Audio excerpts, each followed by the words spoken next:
Okay, so this month my paycheck's $3,693.12. 12 cents more than I budgeted, but ultimately, like, I'm just not going to fuss about 12 cents. And I like nice even numbers. So worst case scenario, oh no, I have an extra 12 cents. $105 that I get from my mother. We share some subscription services. She's on my cell phone plan. We each contribute to a brokerage account for my niece. So that's basically what all that money is. Miscellaneous extra income this month, I had $95.09. I think last month sometime, I recently found a ton of gift cards. And some of them are like this thing from AC Moore. I don't know what I bought, but I took it back. And because I didn't have the receipt, probably they gave me store credit in the form of this refund card. AC Moores don't exist anymore. So this is just garbage. Nothing I can do. And I don't remember how much was on it. It probably wasn't very much, but I also, so I like, it was finding those, and I've been doing a lot of like decluttering and stuff around my house. And I like realized I kept finding a bunch, and I was like, I need to find them all and try to use them all up. So that's what I'm doing. Like the AC Moore one, nothing I can do about that, unfortunately. But I found a bunch of like these little $5 cards for Dunkin' Donuts, and I put them all on the app. They have like $50 of Dunkin' Donuts gift cards on my Dunkin' app right now. I don't even go to Dunkin' Donuts that often, but there were just places that I was able to get what was I going to say? Just like I was at conferences and stuff like that, and people were just handing them out for attending your, the session or whatever. If one of these guys, which I still don't know where it came from, and I could have traded it in for anything. And I don't really use Grubhub or GameStop. There's not a Chili's nearby. I don't really shop at Kohl's all that much, but I certainly do use Lowe's. So I filled the thing out, got a $25 gift card to Lowe's, and I haven't used it yet, but I will when I get some stuff for my garden this year. So that's just kind of it's kind of where I'm at. And that's, I put gift cards in miscellaneous extra income because I'm technically spending the money, but it's not coming out of my account. So anyway, mortgage 688.77. That is my principal payment. It's the interest, PMI, which I will soon be able to drop. Um, I'm actually at the 20% equity that I need. And when I wrote to the bank, they said I can either have someone come out now, do an appraisal and like make it official, and they'll drop it immediately, or wait until November. And I don't really know why they want you to wait the extra time, but whatever. Suffice it to say, the cost of waiting is the same as the cost of getting the um the appraisal. So I don't see the point in that. That just sounds like more work for me. um, if it were several $100 difference, I would go ahead with it, but it's really not. Electric 47.88, natural gas 130.23. That's down a lot from last year because it was a pretty mild March. So not that I like that. I very much like the cold and the snow. I love winter, and we didn't really get winter, so that's sad. But at least the upside is we pay less in gas to heat my house and cook with. That's part of why mine is so high, is because I don't have an electric stove. I have a gas stove and a gas oven. Let's see here. Sewer, $63. That's a flat rate. Water is not a flat rate, but I'm actually going to grab the bill. This is a little card that the bill comes in, and let me think. I only used 120 gallons, so I'm not even sure like what the minimum amount of gallons is going to be. Um, so yeah, we'll see. That will be interesting. Now, nothing for garbage. This is not a garbage month. I only pay that out quarterly. I think the next time I pay it out is in May. Internet, $68. It's a flat rate. I actually, if you've watched my April budget video, you'll know that I got $10 off of this thing. So it's going to be $58 moving forward, which is nice. Cell phone, looks like I went over by 62 cents. I'm thinking I just typed that in wrong, and it should have been 36.62. But oh well. Groceries 293.38. That is more than I've typically spent. And that's, I mean, it's under what I wanted to spend, but I mean, I put $300 in there, so I have some buffer, but I'm really trying to keep it around 200. So, anyway, I will explain that in a second when I finish the rest of the expenses. Life insurance, $7.50. Gas, $49.15. There's a reason why that's so low, which is all tied in. And two reasons, actually. One of them I will talk about now, but the other one I'll talk about later. Um, I thought I had one up here, but no, I don't. So among the gift cards, not just the AC Moore gift card, I found two Sunoco gift cards for $25 a piece. And I know at one point I had four. And my dad gave them to me when I was going to drive cross country. I mean, I did drive cross country, but he gave it to me before I left. And I mean, I did that in like 2012 or 13. So like these things are a decade old. Number one. And number two, I was like, I don't even know if I've used, like, I might have spent the money on them for all I know. And I know I had used them when I was like, hitting up a Sunoco. But if I wasn't near a Sunoco, I wasn't like, I was just getting gas wherever. So I had two left, and I thought, boy, I don't even know if if I can even use them, much less if there's money on them. So I guess we'll see. And so I went and buy a Sunoco, and I was like, yeah, I feel like I can get $25 worth. Like, pop the thing in, and boom, it gave me $25 in gas. And it kind of worked the same way. If you ever buy gas in cash anymore in places that are self-serve, um, if you go in and pay first with the cash, they basically just load that amount on the pump, and then that will it's all it'll pump you, and it just kind of worked like that. So, and it's weird because it didn't ask me if I wanted to like pay more or quit. So I found that interesting. Like, I would have had to like put a card back in and be like, yeah, but it's okay. It gave me enough and I was fine.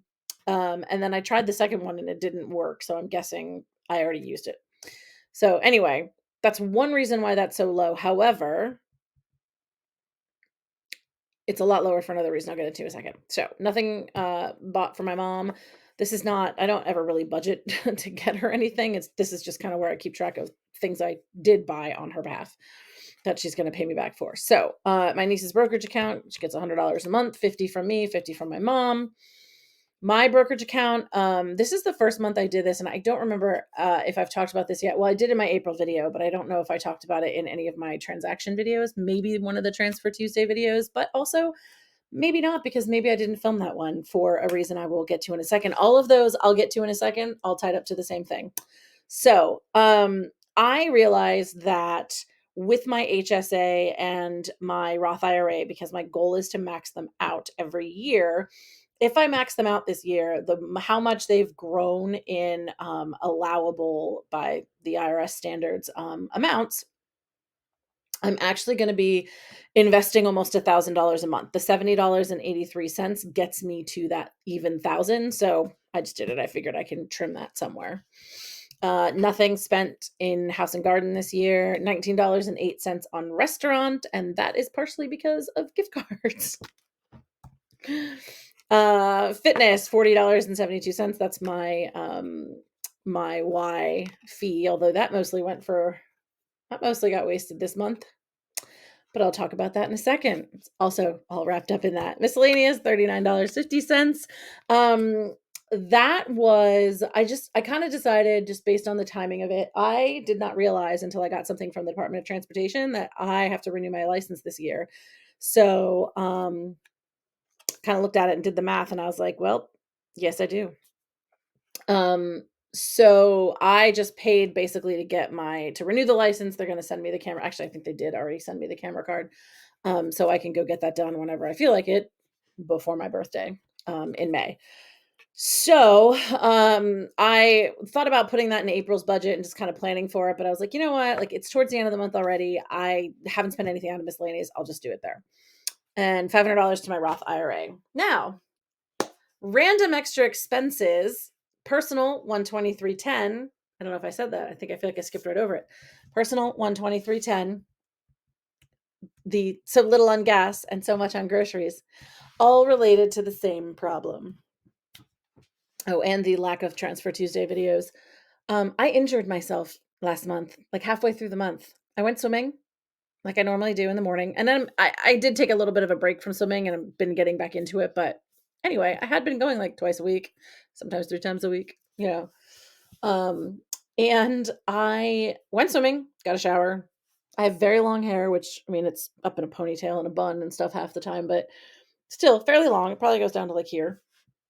It's very hard to keep yourself dry when all that wet hair is just like dripping on you. So bent over, wrapped my hair up in a towel, stood back up, and felt something just like yank and pull and seize in my like my lower back on the right hand side, all the way around my hip to my hip flexor and all the way down my quad. And I have never felt such excruciating pain in my life. Like it was awful. It was so bad I almost sat my naked behind down on that disgusting shower floor.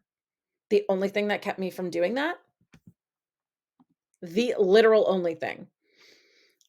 At the last second, I had a thought that if I actually sit down, I probably won't be able to get back up. And then some poor stranger is going to have to come drag my naked butt out of the shower. So I like hobbled over to the lockers and the bench over by the lockers and just kind of like, slowly but surely managed to like dry off, get dressed. I had a meeting to go to and I had to drive like an hour to get to that meeting. And fortunately, the gym where I go to is close, it was pretty close to a grocery store. It's a little bit of a pricier store. So I spent more than I had to, but I had nothing for pain. Like I normally keep stuff in my car. Yeah, I was out and I knew I was out and I knew I had to get stuff and I just hadn't gotten around to it. So anyway, I had to stop. I had to get some stuff for pain. I got some stuff that I could like ice my back and kind of like keep a heat pad on it, things like that. So that was an emergency stop at the grocery store. And then it kind of just got worse. Like I was going to do a Transfer Tuesday video when I got home, but from that meeting before my next meeting, couldn't do it. I just laid on a heating pad. The next morning, like it was all I could do to get to work, all I could do to move around at work. Got home. I mean, I spent the last 2 weeks pretty much just like or I should say the last 2 weeks of, March, pretty much just laying on a heating pad. By Friday, or actually I should say by Thursday, I was just like, "This is really bad. This is really, really bad." And nothing has loosened it up yet, and, like, it just I mean, and it was I had to sleep in the chair because it's so weird the way that it works. My legs, like, uh, I still don't even understand how it's all connected. If I bent over, I could lift my leg up, my right leg up and like move it any which way, it didn't matter. But if I stood straight up, like I could not my leg would buckle because it hurt so much. And so I was like kind of hobbling, like not because I was hurt and like had to hobble, but it was more like I if I stood straight up it hurt too much so I couldn't.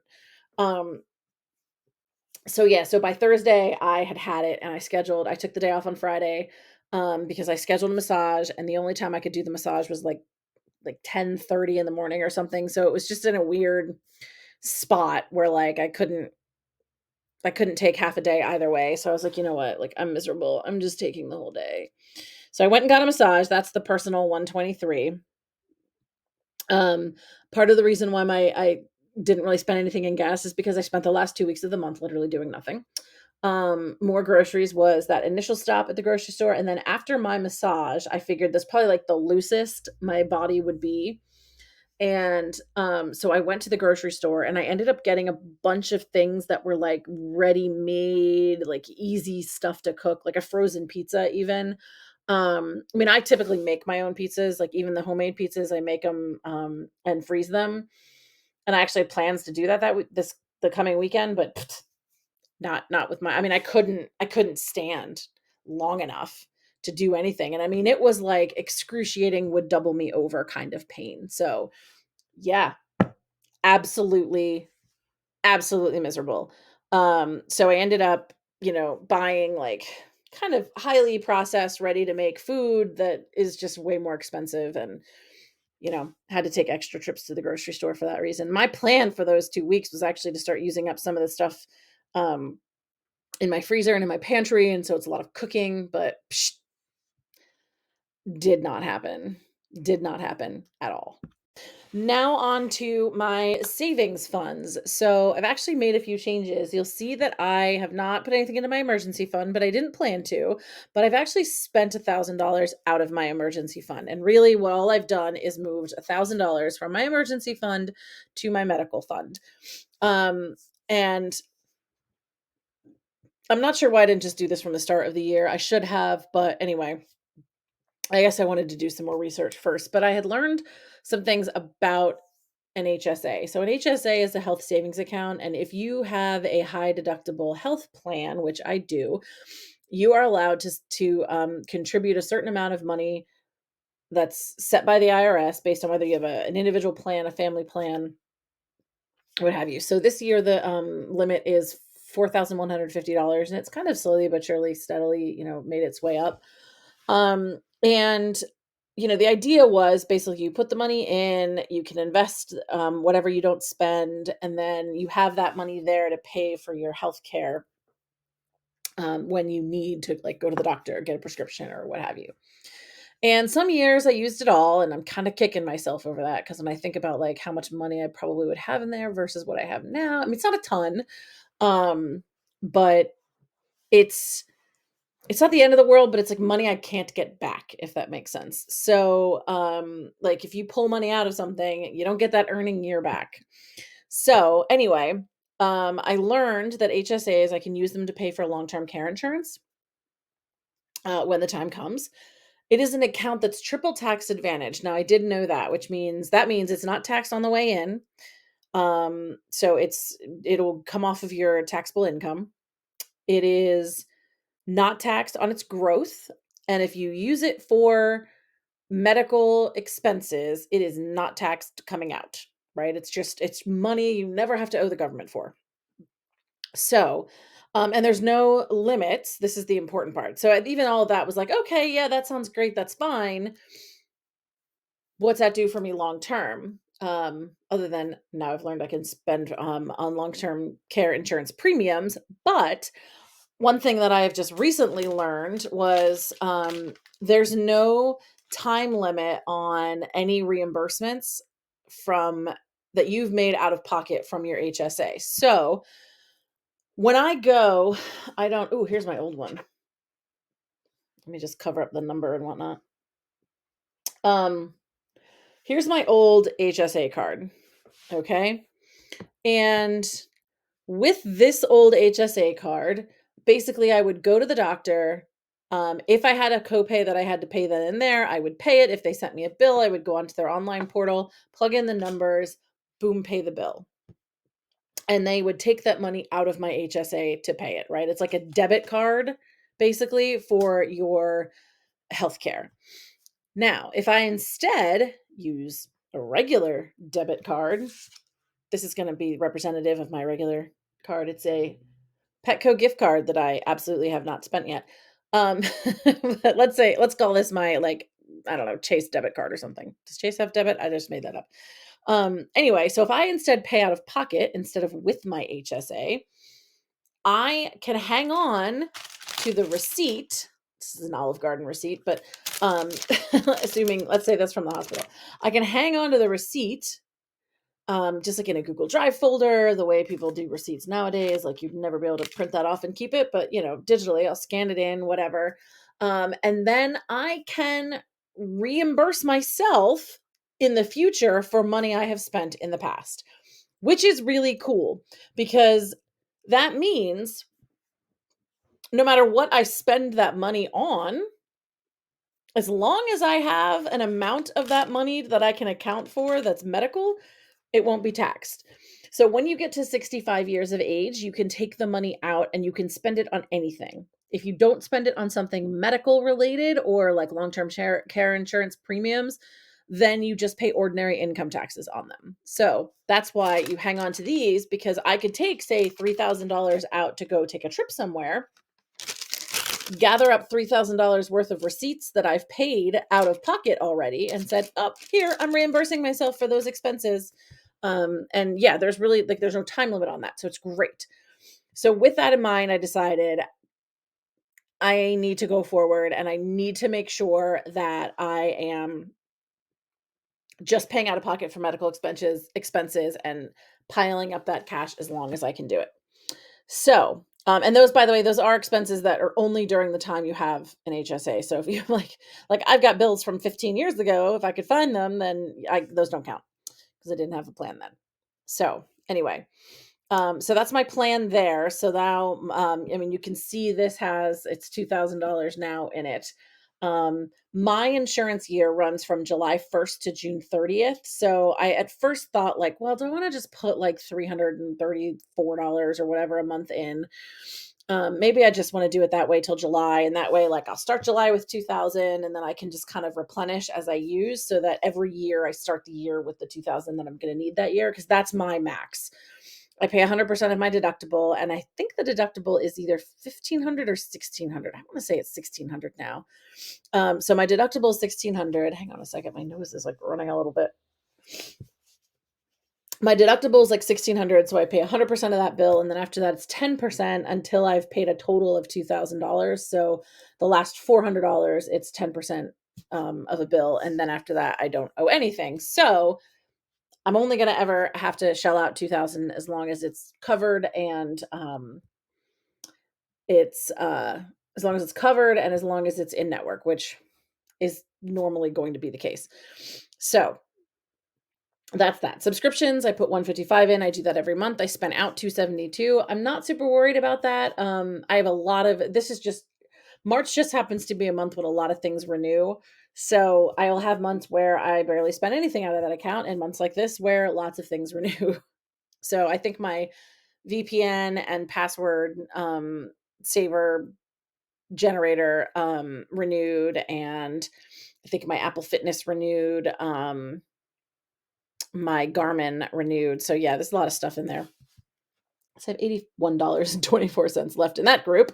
That's okay though. I did cancel Hulu, so that's not going to renew in April. It's done April 27th. I will probably renew Apple for one more year. But we got rid of Paramount, and so in like June that will be over. So yeah, we're gonna be paying out less and less, and I think I will be able to adjust that amount. I'm just not quite sure what it's going to look like yet. So I thought worst case scenario, there's extra money in there. I can roll it into the cushion if I need and just let it hang out. Whatever. It's not being spent, it's being saved. So I am excited because I now, after this month, I have topped off every single sinking fund except for two, one of which I topped off. It is April 4th today. So I topped off the other one yesterday, or no, 2 days ago, April 2nd, when I did a transfer Tuesday. And I may have already posted that video, so you might have already actually seen that. And that was my clothing fund. So my clothing fund is topped off. One of my goals, for those of you who don't know, or if you have forgotten, this year was to get all of my sinking funds to a certain level. And then at that point, just, I usually would just do like, I'd be like, oh, $50 to this, $50 to that kind of every month. And I just decided I was really going to focus on topping them off to a specific level and then just paying back into them as I paid out of them. So house repair, I wanted that to be about $1,000. That's not for like any kind of major thing, but it could, like, if my washer dries or my washer dies and I need to replace it right away, I could use that for it. If I needed to do like, if I wanted to do like a renovation of something, I would save up for that separately. So that's just kind of like the minor repair stuff. Yeah. Knitting Lion Club, that's just, I put that in every month, pay it out once a year. So that $17 went into that. I guess I should probably go over here. $17 went into that. Giving fund is $276. That was able to top that off now to $1,000. My car insurance, $59. That's every month. Car repair, I put $52.99 in. It was actually already at $1,000 last month, but I did have extra cash flow this month, and so I just put it back in rather than putting it in next month. That just didn't make any sense. And I got my oil changed and things flushed and all of that jazz. So that's that cost. And then put $337.06 in my gift fund, and I spent $78.28 out of that. So I put more in than I was originally planning, and I did that because spent some gifts. I had the cash flow. I thought, you know what? I might as well just top this back off. Nothing to my garden that's already been topped off, and I didn't spend anything yet, mostly because the latter half of March probably would have been when I took some time to do that, but I was laid up and couldn't go anywhere. So I haven't done any flower shopping or plant shopping yet. So we will see. Travel, I put $172.21. So basically just kind of the overage and whatever was left over and not spent or saved yet. So pretty excited about that. And nothing went into any of the other ones. And like I said, in May, like that one's actually already, or April, that one's already topped off. We'll see how much I can put into my travel fund in April. I do expect to be able to top that off. I'm trying to maximize that at $2,000. And that is just for like a weekend getaway, a this or a that. I wanted to do about 2,000 because I thought, if I go for like a long weekend somewhere that requires a flight, I might need more than like $500 in there to pay for like a flight and hotel and stuff like that. So I want to do 2,000. If there's another trip that I'd planned for separately that I knew, like I really want to take a trip to South Africa. So once kind of I get everything sort of squared away, I might start planning for that trip and setting a little bit aside, but that would be a total separate item. That's just not my regular travel fund. So anyway, I'm going to be able to throw a bunch at that next month, in April, the current month that we're in, and then the rest in May, because May is a 3-pay month for me. So I'm thinking I should be able to max that out. So by the end of May, all of my sinking funds will have the money in there that I want them to have, which is fantastic. And then I can start hammering my emergency fund. And I'm excited because at this rate, provided like nothing crazy happens that I've got to go spend a lot of money to fix something or whatever, um, I will be very, very close, if not actually there, in getting my emergency fund fully funded. And for me right now, that's $20,000. I'll be able to get $20,000 into my emergency fund by the end of the year, which was my goal. And I mean, it was a stretch goal. So I still am,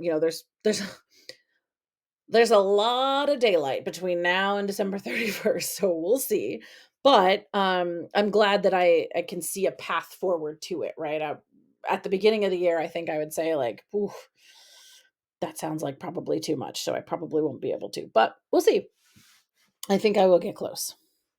So anyway, that's my budget. I do a zero-based budget, so everything is at the beginning of the month kind of accounted for, and so then I wrap it up and make sure that I am staying on track. And I'm pretty excited. I mean, I was under my categories in every category except my cell phone, and that's probably a typo because I just typed it in incorrectly.